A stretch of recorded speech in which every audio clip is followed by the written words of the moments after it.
দেখো তো, দেখে বুঝতে পারছি এগুলো কি? এইগুলো শাপলা ফুল। ব্যাঙ্গালোরে হোয়াইট কালারের শাপলা পাইনি, বলেছিলাম তোমাদের দাদাকে হোয়াইট কালারের শাপলা খেতে ইচ্ছা করছে, রান্না পুজো গেছে, তাই এনেছো পিঙ্ক কালারের শাপলা। পিঙ্ক কালারের শাপলা কি কেউ খাও? একটু জানলে কমেন্ট করে দাও। কিন্তু খাবো কি, ফুলগুলো দেখেই এত সুন্দর লাগছে, দেখো কত সুন্দর। তোমাদের ফুলগুলো কেমন লাগছে অবশ্যই জানিও, আর কমেন্ট করে অবশ্যই বলো এই পিঙ্ক কালারের শাপলাগুলো খায় কিনা। যদি খায় তাহলেই খাবো, না হলে এগুলো ফুল লাইনতে সাজিয়ে রাখবো। কত লম্বা দেখো।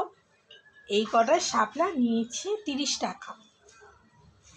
তো যাক, তোমাদের সাথে একটু ছোট্ট মিনি ব্লগের মাধ্যমে শেয়ার করলাম যে আমাদের ব্যাঙ্গালোরেও শাপলা তাহলে পাওয়া যাচ্ছে।